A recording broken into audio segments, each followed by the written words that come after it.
ces livres ne s'éloignent pas de mes lèvres, jusqu'à ce que ça me délivre et je m'enivre d'une vie avec tes œuvres. Je veux lire pour connaître mieux.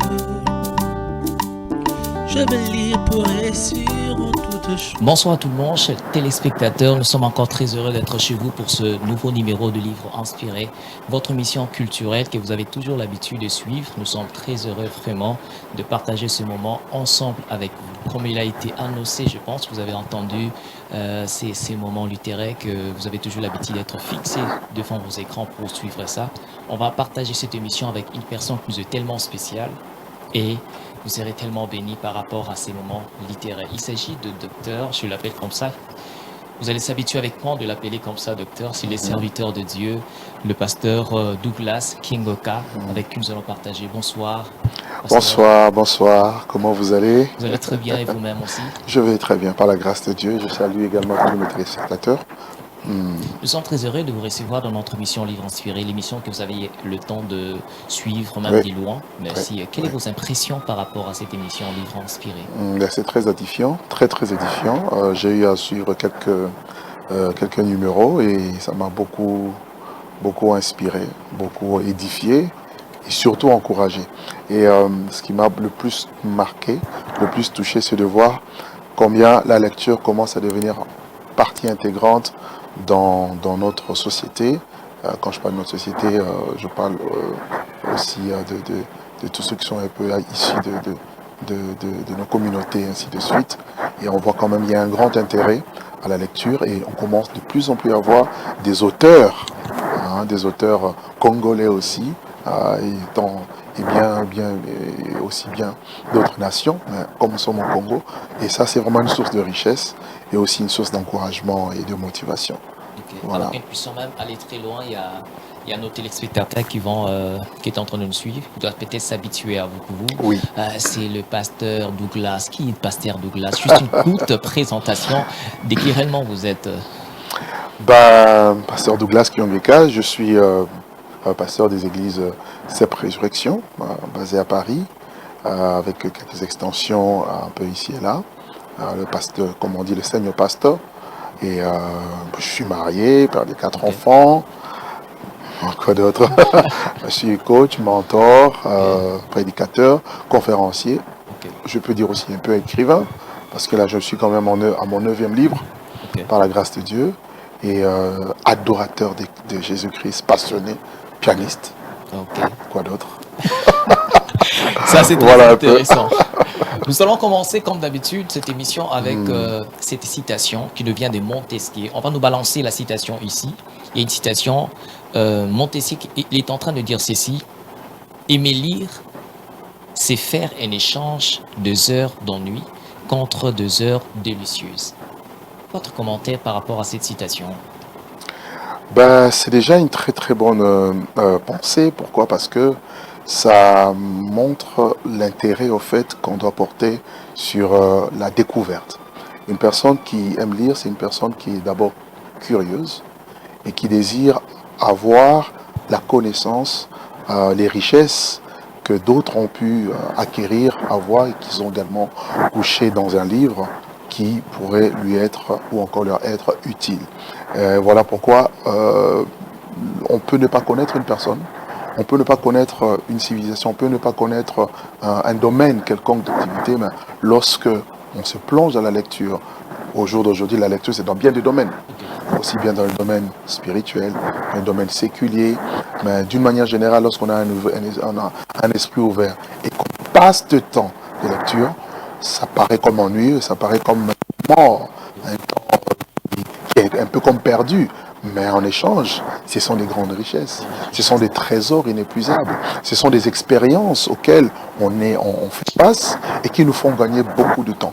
Pour ma part, j'ai gagné énormément de temps en découvrant beaucoup de vérités au travers des livres, des différents auteurs, au travers de non seulement leur instruction, leur enseignement, leur vécu, leur expérience. Toutes ces choses m'ont permis de savoir comment me positionner, me situer, me réajuster, me positionner, savoir quelle dynamique prendre et également quelle vitesse aussi prendre pour accomplir un certain nombre de choses. Donc je pense que les personnes qui sont amoureuses de la lecture vont certainement, bien évidemment, s'ils mettent en pratique ce qu'ils apprennent, gagner beaucoup plus de temps et d'expérience, gagner en sagesse, en intelligence, en richesse sur le plan intellectuel, culturel, ainsi de suite. Voilà, c'est vraiment une véritable richesse. Nous allons partir maintenant avec ce qu'on appelle un peu des questions d'entrée dans cette émission, Livre inspiré.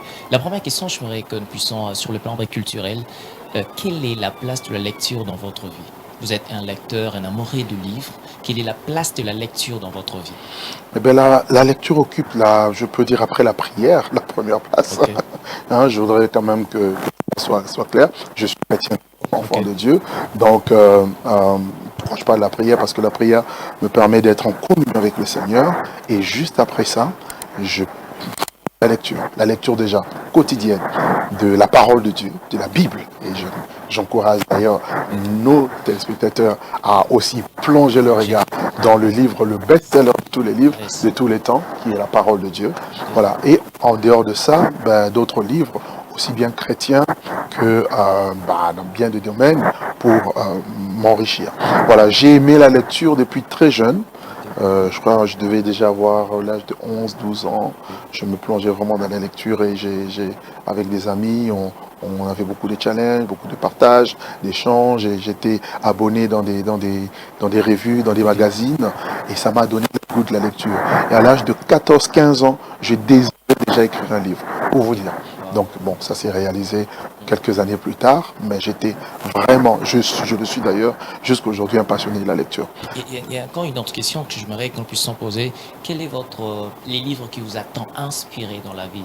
Les livres qui vous a poussé vraiment à commencer à aimer la lecture? Un livre dans votre vie? Un livre, c'était des livres sur la médecine.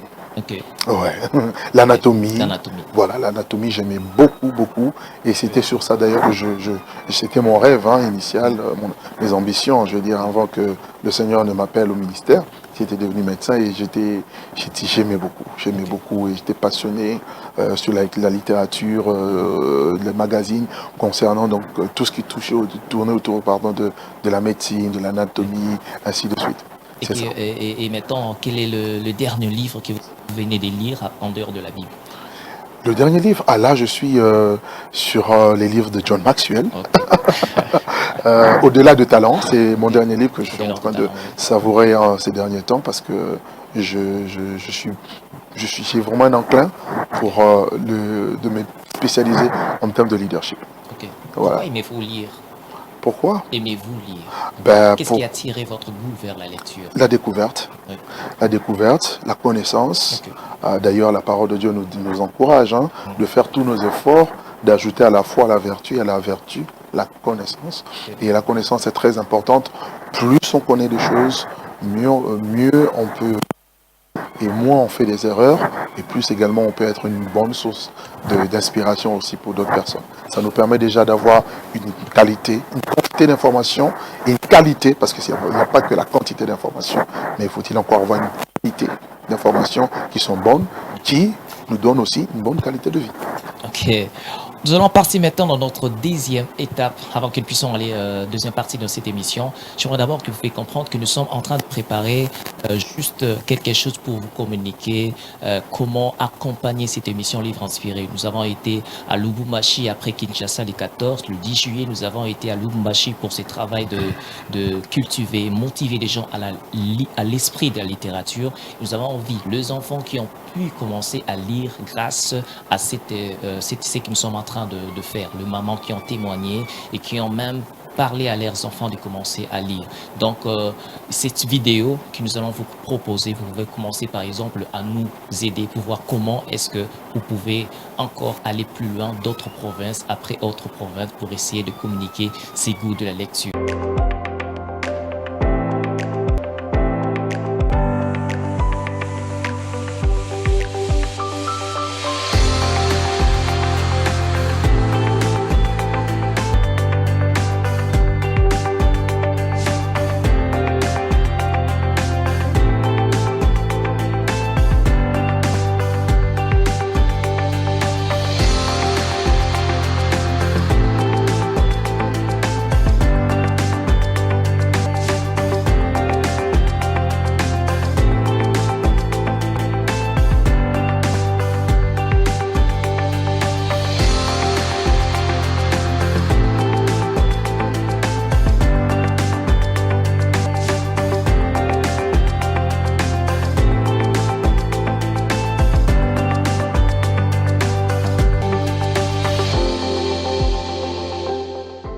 pasteur.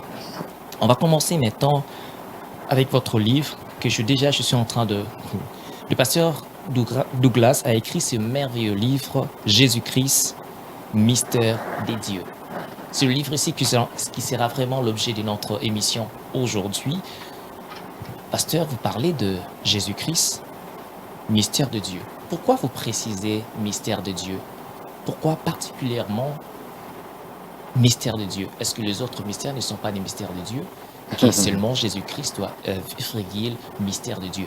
Qui est réellement la particularité que Jésus-Christ soit mystère de Dieu? Très bonne question. La Bible nous parle, là nous sommes plus dans le domaine chrétien. Il y a plusieurs mystères dans plusieurs religions, dans plusieurs sciences, également civilisation. Mais là nous sommes beaucoup plus dans le domaine de la parole de Dieu. Il y a plusieurs mystères. On nous parle des mystères du royaume des cieux, le mystère de l'Église, le mystère d'Israël, le mystère de l'iniquité, le mystère des 7 étoiles, et ainsi de suite. Mais on nous présente aussi le mystère de Christ. Quand on lit Colossiens chapitre 2, à partir du premier verset jusqu'au verset 3, avec votre permission, je peux le lire. Comme ça, nous allons voir d'où vient cette expression mystère de Dieu. Voilà. Alors, c'est l'apôtre Paul qui parle. Il dit, « Je veux en effet que vous sachiez combien est grand le combat que je soutiens pour vous. Et pour ceux qui sont à la Odyssée, pour ceux qui n'ont pas vu mon visage en la chair, afin qu'ils aient le cœur rempli de consolation et qu'ils soient unis dans la charité et enrichis d'une pleine intelligence pour connaître le mystère de Dieu. » C'est Paul qui en parle. Donc, ce n'est pas une invention personnelle, c'est tiré des Écritures. Christ, le mystère de Dieu, savoir Christ. Donc, il dit bien Christ, mystère dans lequel sont cachés tous les trésors de la sagesse et de la science, dans d'autres versions de la connaissance. Donc, c'est le mystère qu'il faut percer, qui a déjà été percé, qu'on doit au fait connaître pour avoir accès à toutes sortes de trésors qui concernent la sagesse et la connaissance. Or, avoir le trésor de la sagesse et de la connaissance, c'est avoir plus que toutes les richesses du monde qu'on peut souhaiter. Voilà pourquoi ce livre essaye de décrire un peu en quoi le mystère et pourquoi le connaître et pourquoi s'approprier de ce mystère-là pour ne plus vivre une vie médiocre, une vie d'ignorance, une vie de misère, de pauvreté. Commençons d'abord dans le domaine spirituel, mental, moral, éthique, mais aussi dans le domaine, je dirais, financier. Tout.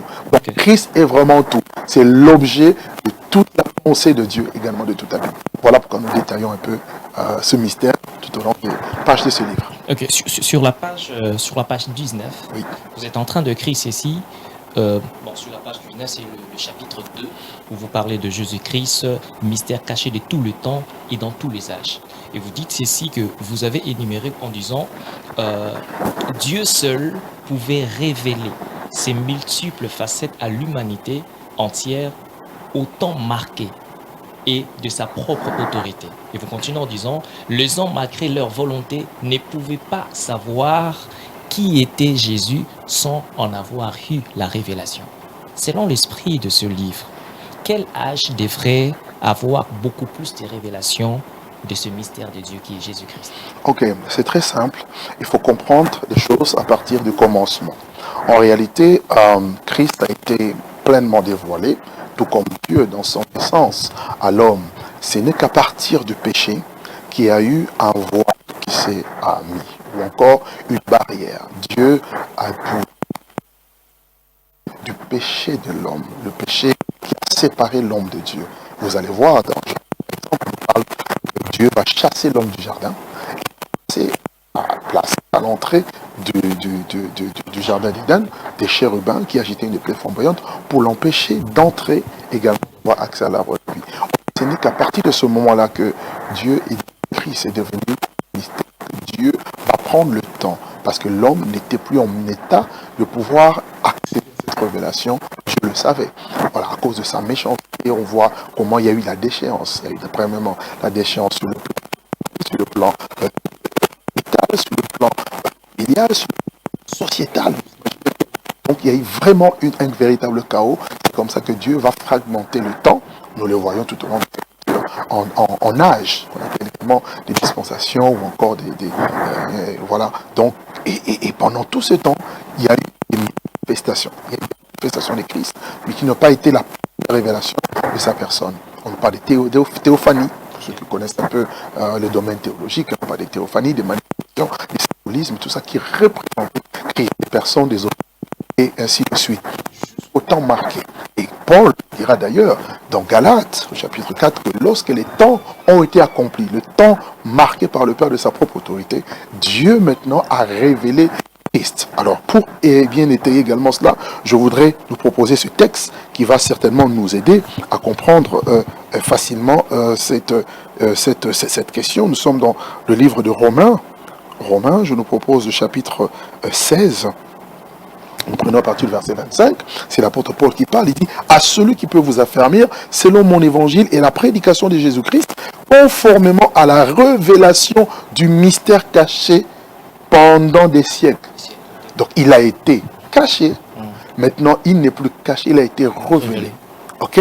Mais maintenant manifesté par les écrits des prophètes, d'après l'ordre du Dieu, porté à la connaissance de toutes les nations, afin qu'elles obéissent à la foi. Voilà le but, c'est que le monde puisse avoir accès, les voiles étant déchirés par sa mort et sa résurrection, le Saint-Esprit étant donné aux hommes maintenant, à partir de cette œuvre salvatrice de Christ à la croix, nous avons maintenant accès à ce mystère pour que nous puissions obéir à la foi, parce que le plan de Dieu a toujours été de connaître Christ. Nous avons été destinés, prédestinés à être à l'image de son Fils, n'oublions pas, afin que nous obéissions à Dieu, nous obéissions à la foi. Par la mort, il y a eu la désobéissance, par Christ, nous rentrons dans le régime de l'obéissance à Dieu, afin de vivre pleinement le plan de Dieu, je veux dire. Vous savez, c'est très riche, ces livres ici.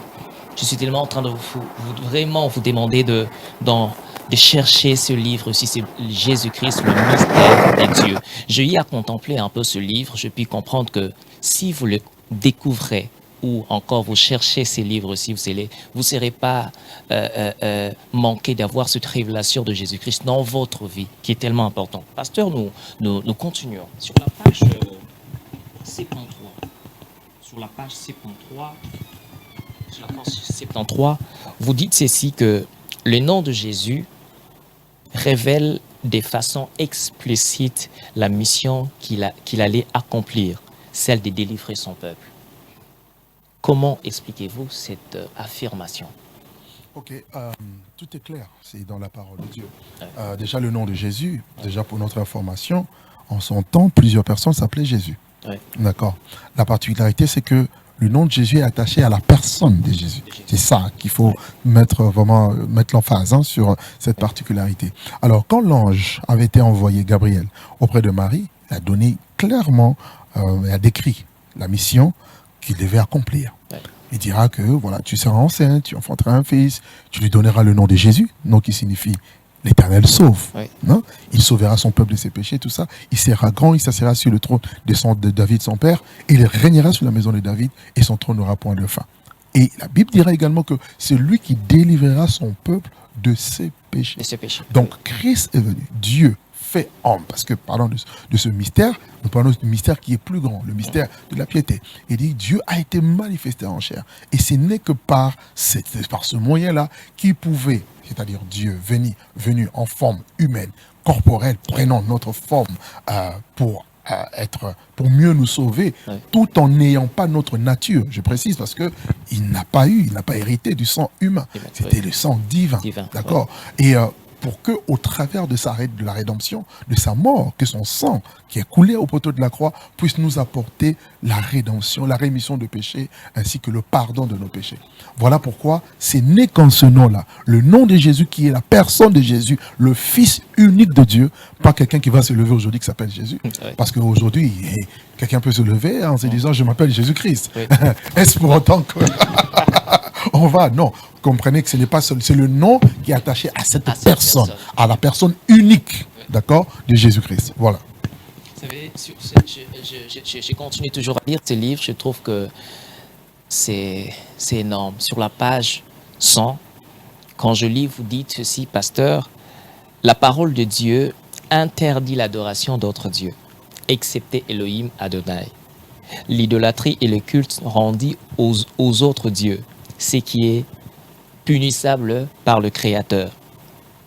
De par sa nature divine, Jésus-Christ a accepté l'adoration des hommes. Alors, pourquoi, ma question, Oui. pourquoi alors Jésus-Christ doit être ou est le seul sujet de l'adoration, Pourquoi? selon la pensée de ces livres? Oui, selon la pensée de ces livres, en fait, c'est Dieu qui l'a envoyé. J'aime un texte dans 1 Jean quand il dit que nous savons que le Fils de Dieu est venu et qui nous a donné l'intelligence pour connaître le véritable. Et nous sommes dans le véritable en son Fils Jésus-Christ. Ouais. C'est lui, Jésus-Christ, Jésus-Christ. qui est le Dieu véritable et la vie éternelle. Regardez lorsque Satan, le diable, dans Matthieu 4 ou Luc 4, l'a tenté. Il voulait qu'il se prosterne devant lui. Le Seigneur était catégorique. Tu adoreras le Seigneur, ton Dieu, et tu le serviras lui seul. Et comme il est venu dans sa mission, c'est ça, il est venu d'abord présenter le Père. Celui qui m'a vu, a vu le Père. D'accord? Donc, en le voyant, on voit le Père. On voit le Père, oui. Et voilà pourquoi les personnes, pendant déjà son ministère terrestre, l'ont adoré, se sont prosternés, commençant déjà, attention, par les mages, qui ont fait des kilomètres et des kilomètres, des mois et des mois, et lorsqu'ils sont arrivés là où le toile brillait, c'est-à-dire là où Christ se trouvait, la première des choses, ils se sont prosternés. C'était des dignitaires, Oui. c'était des astrologues, Ok. c'était des personnes de haute, je peux dire, haute classe. Dignité. Ok, Oui. c'était des personnes importantes. Important, voyez. oui. Mais la première réaction, parce que ce qu'ils ont vu les a étonnés, les a épatés, c'était l'accomplissement des promesses, des prophéties bibliques, c'est vrai, mais ils ont compris que la dimension qu'ils venaient de voir, de découvrir, était au-dessus. Ils étaient des occultistes, si on Ok. peut le dire clairement. Ouais, ouais. Mais là encore, on voit que Peu importe ce que même nous sommes devant bien sûr, lui, peu tout importe genou notre titre, fléchira. Tout genou. Qui que vous devant soyez. celui qu'il appelle Mystère Jésus. Tout Tout genou. genou fléchit devant lui, dans les cieux, sur la terre et sous la terre. Et nous le voyons avec les mages. La première des choses, ils se sont prosternés. C'est-à-dire, ils ont quitté un lieu élevé en s'humiliant et ensuite ils ont adoré. Preuve, ils ont sorti les trésors pour également attester, confirmer leur adoration envers Jésus-Christ. Donc, il n'est pas seulement homme, parce qu'il a eu la dimension humaine, 100% homme, mais la Bible dit en lui, habitait corporellement toute la plénitude de la divinité. Et dans cette dimension de la divinité que nous l'adorons et nous le servons. Ok. Vous savez, pasteur, Et je précise, il est le seul. il est le seul. Voilà. Il est le seul. Mais comment s'approprier et vivre la vérité de ces livres, Jésus-Christ, Mystère de Dieu? Comment s'approprier? Peut-être une personne est en train de le suivre, oui, je vais lire le livre, mais comment maintenant s'approprier? En fait, vivre cette vérité tant que Jésus, Mystère de Dieu. On peut lire un livre, mais si on n'a pas l'Esprit de Dieu qui illumine les yeux de nos cœurs, il nous sera difficile. Beaucoup de personnes peuvent avoir des connaissances. On peut emmagasiner des connaissances, mais le plus important, c'est que demander à Dieu de nous donner un esprit de sagesse, un esprit de révélation dans sa connaissance pour implémenter ces vérités. Un jour, Jésus a posé la question à ses disciples, qu'est-ce que les gens disent de moi? Dans Matthieu 16. Ils ont commencé à répondre, les gens disent que tu es Élie, d'autres tu es Jean-Baptiste, d'autres l'un des prophètes. Et il se tourne vers les disciples, mais vous, qui dites-vous que je suis? Et vous savez la réponse de Pierre? Animé, inspiré par le Seigneur, par l'Esprit, par le Père. Il dira, tu es le Christ, le Fils du Dieu vivant. Jésus s'arrête et dit, tu es heureux. Donc nous voyons que c'est la source du bonheur, de la vraie bonheur, et plutôt du vrai bonheur, excusez-moi, de la vraie paix, de la vraie joie. Connaître Christ, connaître ce mystère, c'est la fin de tous les problèmes. Les problèmes ne vont pas s'arrêter parce qu'on a besoin de plus d'argent. D'ailleurs, plus vous en avez, plus vous en aurez besoin. Il n'y aura jamais de satisfaction véritable en dehors de Christ. Vous voulez vous marier aujourd'hui, demain vous êtes marié, vous allez chercher autre chose. Vous voulez, je ne sais pas, vous voulez atteindre un niveau, sur le plan académique, vous en voudrez encore. je viens de finir d'avoir un diplôme, et je veux encore un Il y avait autre. encore un autre. Vous voyez un peu? En fait, c'est ça. Et celui qui peut pleinement combler le cœur d'une personne, d'un homme, c'est le connaître. Ok. Voilà pourquoi demander à Dieu.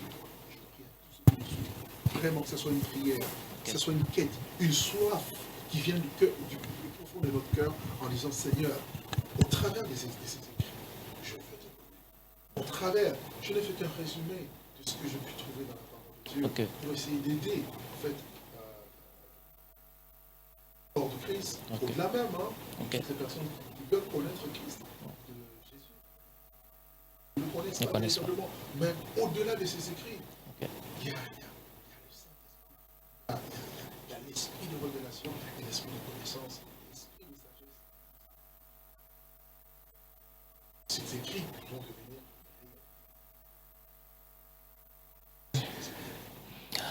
Oh, nous sommes déjà en train d'atterrir. Vous savez, je vous dis souvent que quand nous sommes avec livres inspirés, nous parlons de livres, on a tendance à rester, à demeurer encore parce que c'est tellement important de rester avec ces moments de livres inspirés. Nous allons essayer un peu d'aller dans ces dimensions de une citation qu'on va vous donner encore sur qui est dans votre bateau. On va nous balancer ici une citation qui est dans votre bateau. Si on va nous balancer une citation qui est dans votre bateau ici, pour que nous puissions commenter ensemble avec le pasteur qui est dans votre bateau. Il y a une citation que nous avons écrite, qui est dans votre bateau, Jésus ou Jonas? N'oubliez pas que si Jésus est dans votre bateau restera au fleuve. Mais si c'est Jonas qui est dans votre bateau va s'écrouler. Avec l'esprit de ce livre, vous ne parlez pas de Jonas, mais vous parlez de Jésus. Qu'une personne est en train de nous suivre, qui dira par exemple que il faut que j'aie Jésus dans mon cœur. Qu'est-ce que vous pouvez lui dire d'une personne qui est en train de nous suivre? Je voudrais m'adresser à cette personne qui se retrouve dans une situation un peu délicate, de confusion, de trouble, ou encore de questionnement, voire même de doute ou d'incrédulité. Sachez que sur le flot, parce qu'on parle du bateau, c'est-à-dire nous sommes sur des eaux, et ces eaux qui représentent, je dirais, la complexité d'un monde perdu, d'un monde qui ne sait pas où il va, d'un monde qui est en train de se perdre véritablement. Il n'y a que Jésus, et je précise, Jésus seul, pas un homme, pas même un pasteur, comprenez? Sachez que notre rôle, c'est de le présenter lui. Ok? Notre mandat, c'est de faire en sorte que ce nom-là, que vous puissiez le connaître, et que ce nom-là devienne une vie. Ce n'est pas des slogans. Beaucoup de personnes connaissent Jésus. Plusieurs le connaissent de manière intellectuelle, de manière juste superficielle. Mais il veut véritablement avoir une relation profonde avec vous. Il est votre créateur, il est la parole. Il est écrit que au commencement était la parole était avec Dieu, et la parole était Dieu. En elle était la vie, et la vie était la lumière des hommes. Tant que Jésus ne sera pas dans votre vie, vous marcherez dans les ténèbres. Et celui qui marche dans les ténèbres, il ne sait pas là où il va. Qui que vous soyez, quoi que vous ayez, quel que soit votre sexe, votre rang social, votre richesse, sachez que vous êtes perdu et voué à l'enfer, dans l'éternité, loin de la face de Dieu, sans le connaître. L'appel est lancé aujourd'hui à celui qui veut. Il est écrit, c'est que si aujourd'hui vous entendez sa voix, n'endurcissez pas votre cœur comme au jour de la révolte. Aujourd'hui, ça peut être votre jour du salut. Il peut entrer dans votre bateau, même si vous aviez coulé, comme Jonas. Jonas avait coulé dans le fond de la mer, dans le ventre du poisson. Il a invoqué ce Dieu. Pendant 3 jours où il était, le Seigneur l'a sorti de là. Il a connu une résurrection. Jésus-Christ est la résurrection et la vie. Il peut vous sortir de n'importe quelle situation. Il peut vous sortir d'entre Jésus. Il est tellement capable. Donc nous nous demandons réellement de chercher ce livre ici, docteur, parce que où on peut trouver ce livre ici? Je ne sais pas si à Kinshasa, où. Et ceux qui sont en train de nous suivre ailleurs, ils peuvent trouver ça où? Je ferai en sorte que ça soit vous. Pour l'instant, j'avoue que je n'ai pas encore de représentation par rapport à mes livres, je vais dire, ici, sur place. Donc, pour ceux qui veulent, j'ai aussi la version électronique que je donne à titre gratuit. Ok. Parce que le but, c'est qu'on le connaisse. Oui. Maintenant, comme sortir, imprimer un livre, c'est des coûts énormes. Alors, nous le mettons à $15 par là. Alors, ceux qui veulent la version papier, alors vous pouvez nous contacter. Écrivez-nous sur WhatsApp ou sur Internet, je ne sais pas. Vous tapez 3 fois www.cep-résurrection.org. C'est le site de l'Assemblée que je dirige, par la grâce de Dieu.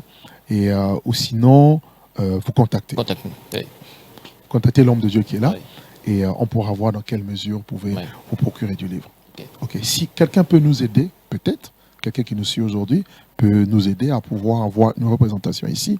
Nous avons, ça c'est notre 9e livre, il y a 2 autres qui sont en cours, qui vont sortir d'ici, au moins un d'ici la fin de l'année, peut-être les autres l'année prochaine.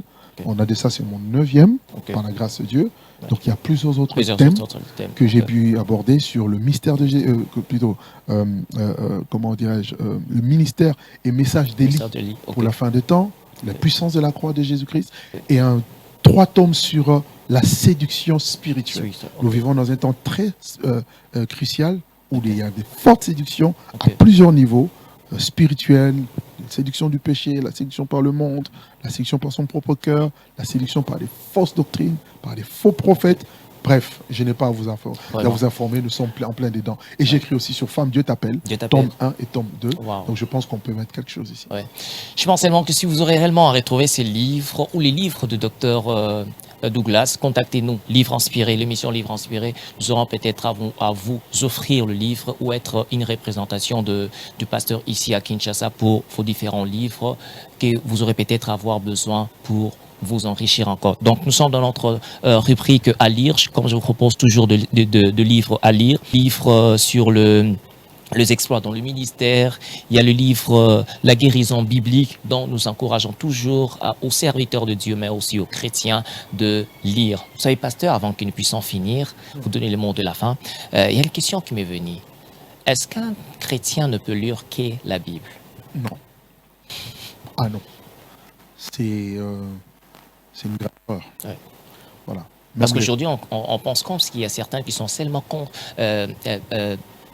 accrochés avec leur Bible, mais ils ne lisent pas d'autres livres. Non. En matière de foi, nous appuyons sur la parole de Dieu. Mais pour enrichir notre connaissance, pour avoir la compréhension, parce que Dieu a donné des dons, des grâces aux uns aux autres. Il a la grâce aussi d'interpréter les textes d'une manière qu'on ne voyait pas. Et on a besoin, voilà pourquoi je lis beaucoup. J'écoute aussi beaucoup les autres pour aussi m'aider dans ma marche, également dans ma croissance. Donc, c'est une grave erreur. Je nous encourage vraiment d'avoir un esprit ouvert. Par contre, d'être sélectif. Juste être sélectif parce que il y a des gens qui pullulent aussi avec des livres qui peuvent malheureusement égarer les personnes. C'est à vous d'avoir une bonne base. Et puis, à partir de ces bonnes bases, vous pouvez sélectionner. Et je pense déjà les livres qui sont présentés ici, j'ai déjà jeté un coup d'œil. Vous pouvez déjà vous en procurer. Nous sommes à la fin. Votre mot de la fin, pasteur, votre mot de la fin. Mon mot de la fin, je voudrais... À tous les spectateurs qui nous sont... À tous les spectateurs, déjà je rends grâce à Dieu pour cette opportunité. Et je remercie vivement mon frère, l'homme de Dieu, Jérès, et toutes les personnes qui nous ont suivis. Et je nous encourage. Vous savez, avoir de telles initiatives, c'est vraiment une grâce, c'est vraiment une bénédiction. Moi, je vis à Paris, en France. Je vous assure, j'en parlais même, on n'a pas autant de grâce. On n'a pas, quoique, on se bat pour que ces choses commencent à arriver. Ici en RDC, ou même en Afrique, vous êtes vraiment bénis. Profitez-en, tirez les meilleurs. Et je peux vous assurer, vous nous inspirez. Voilà. Livre inspiré m'inspire. Si prochainement, vous voyez cette édition à Paris, ne soyez pas étonnés. Waouh, nous sommes très bénis. Donc, moi, je vous donne rendez-vous pour le numéro prochain, Livre Inspiré. Donc, j'étais en train de réfléchir et je me suis dit que quand je regarde ma bibliothèque, je me dis que le jour qui me reste encore, je suis heureux. Si une personne peut dire que si je n'ai pas encore lu, je ne suis pas heureux. Mais si je commence à lire, je commence à être heureux. Et je vois que mes jours aussi qui restent seront errés. Donc, pour la semaine prochaine, pour le nouveau numéro de Livre Inspiré, nous serons avec un autre invité. Restez bénis et à très bientôt.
que ces livres ne s'éloignent pas de mes lèvres, jusqu'à ce que ça me délivre et je m'enivre d'une vie avec tes œuvres.